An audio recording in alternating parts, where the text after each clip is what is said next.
এই দেশটির সমস্ত আর্মি এখন রোবটিক হয়ে যাবে। আমি এখানে কথা বলছি চায়নার। টেকনোলজি ও প্রোডাকশনের ক্ষেত্রে নাম্বার 1-এ থাকা চীন এখন নিজেদের পুরো আর্মিকে রোবটিক বানাতে চলেছে। আর চীন অলরেডি এই প্রজেক্ট শুরু করে দিয়েছে। কিন্তু চীন এমনটা কেন করছে? আর যুদ্ধে কি রোবট ব্যবহার করা আদৌ উচিত? এই সকল প্রশ্নের উত্তর জানবো পিনিক ভাইয়ের আজকের এই ভিডিওতে।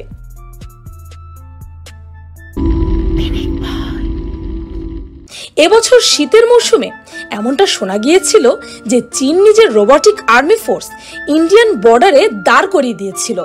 এই রোবটগুলো মেশিন গানের মোকাবেলার জন্য প্রস্তুত। মিডিয়ার খবরের মতে চীন ডজনে ডজনে রোবট আর্মি তিব্বত ও ইন্ডিয়ার মাঝে নিযুক্ত করে রেখেছে। এর জন্য চীন 2 ধরনের রোবটস ইউজ করছে।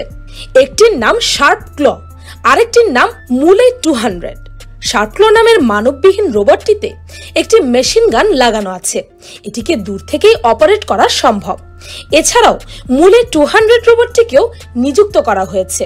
সেটি হচ্ছে একটি মানববিহীন সাপ্লাই রোবট। তবে এর মধ্যেও অস্ত্র লাগানো সম্ভব। মিডিয়া রিপোর্টস অনুযায়ী চীন মোট 88টি শার্প ক্ল রোবটকে তিব্বত পাঠিয়েছিল, যার মধ্যে 38টি রোবটকে দেশটির বর্ডারে রাখা হয়েছে। তাছাড়াও 120টি মুলে 200 রোবট সেখানে পাঠানো হয়েছে। এভাবেই চীন প্রায় 150টি রোবট বাহনকে বর্ডারে পাঠায়। আর এগুলো ভয়ঙ্কর ও ঝুঁকিপূর্ণ রাস্তায়ও চলতে পারবে। এগুলোর মধ্যে রয়েছে কামান, helmet, machine gun, মর্গার, missile launcher, এই সব কিছুই লাগানো সম্ভব। চায়না যখন তাদের রোবট আর্মিকে নিযুক্ত করছিল তখন সারা পৃথিবী তাদের এমন সিদ্ধান্তের কারণ জানতে চেয়েছিল। এর উত্তরে চীন সরকার যা বলল সেটা শুনে হয়তো আপনিও চিন্তায় পড়ে যাবেন। আসলে যখন চীন অন্য কোনো দেশের আর্মির সাথে মুখোমুখি হয় তখন প্রায়ই চীন প্রতিপক্ষকে পরাস্ত করতে মুশকিলে পড়ে যায়। তবে অত্যন্ত ঠান্ডা এলাকায় চীনের অনেক সৈনিকের মৃত্যু হয়ে যায়। আর এ কারণেই চীন তাদের বর্ডারে এই রোবট সৈনিকদেরকে সেট করে দিয়েছে। এবার 1 মিটারের চাইতেও ছোট এই রোবটটিকে দেখুন। এটি একটি ছোট্ট হামলাকারী বাহনের মতো দেখতে। এটি একটি ট্যাঙ্কের মতোই চলতে সক্ষম। আর যুদ্ধের সময় অত্যন্ত ক্রিটিক্যাল কন্ডিশনের অনুরূপ নিজেকে চেঞ্জ করে নিতে পারে এটি। শুধু তাই নয়, অত্যন্ত ফাস্ট চলাফেরা করার পাশাপাশি এটি সিঁড়িতেও ওঠানামা করতে পারে। এই রোবটটিতেও মেশিন গান লাগানো আছে। সায়েন্টিস্টদের মতে এই ধরনের রোবটগুলো চীনের সেনায় নিযুক্ত হওয়া আজকাল খুবই স্বাভাবিক হয়ে গেছে।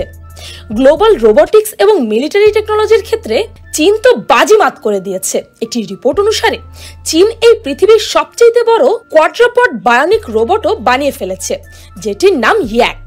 এটি 158 কেজি ওজন বহন করতে পারে। শুধু তাই নয়, এই রোবট প্রায় 10 কিলোমিটার প্রতি ঘন্টার স্পিডে দৌড়াতেও পারে। বলা হচ্ছে যে চীন এই রোবটগুলোকে রিমোট বর্ডার এরিয়াতে ইউজ করবে। এই রোবটগুলো খুব সহজেই আগে পিছিয়ে ঘুরে যেতেও পারে, লাফাতেও পারে, আর খুব দ্রুত গতিতে দৌড়াতেও পারে। এটিকে মরুভূমি এবং বরফ এলাকা এমনকি জঙ্গলেও ব্যবহার করা যাবে সহজেই। অর্থাৎ দুর্গম এলাকাতেও মালপত্র সাপ্লাই করার জন্য এটিকে ব্যবহার করা সম্ভব। রাশিয়া ও ইউক্রেনের অবস্থা তো সকলেরই জানা। এমত অবস্থায় পৃথিবীর সকল দেশ নিজেদের সৈন্য দলকে আরো বেশি পাওয়ারফুল বানানোর কাজে উঠে পড়ে লেগেছে। তাছাড়াও বর্তমানে চীন এবং আমেরিকার উদ্ভট সম্পর্কের কথা তো সবাই জানে। এমত অবস্থায় চীন নিজের সৈন্য দলের শক্তি বাড়ানোর কাজে বিশেষ জোর দিচ্ছে। আর এর জন্য তারা এখন এআই অর্থাৎ আর্টিফিশিয়াল ইন্টেলিজেন্স রোবটও নিজেদের সৈন্য দলে নিয়োগ দেওয়ার কথা ভাবছে। এটি যেন তেন কোনো রোবটিক আর্মি নয়, বরং এটি এআই অর্থাৎ আর্টিফিশিয়াল ইন্টেলিজেন্স রোবটদের আর্মি, যারা পরিস্থিতি বুঝে নিজেরাই ডিসিশন নিতে পারে। অর্থাৎ কাকে, কোথায়, কখন আর কিভাবে মারতে হবে এই সমস্ত ডিসিশন এই রোবটিক আর্মি নিজে থেকেই নিতে পারবে। এদের নিশানা এতটাই সঠিক হয় যে ভুল হওয়ার কোনো চান্সই থাকে না। এরা পুরোপুরি আর্টিফিশিয়াল ইন্টেলিজেন্সের উপর নির্ভরশীল হয়।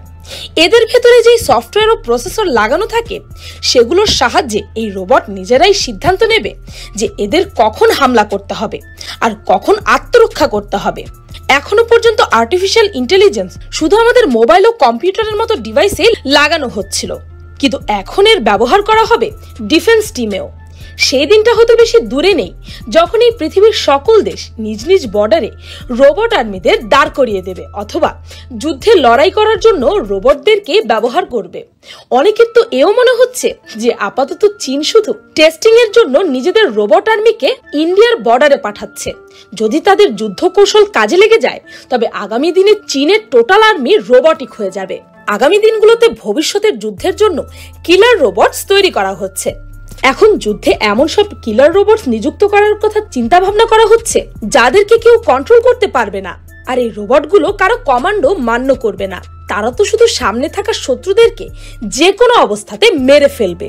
এই রোবটিক আর্মিদের যেমন কিছু উপকার আছে তেমনি অপকারও আছে।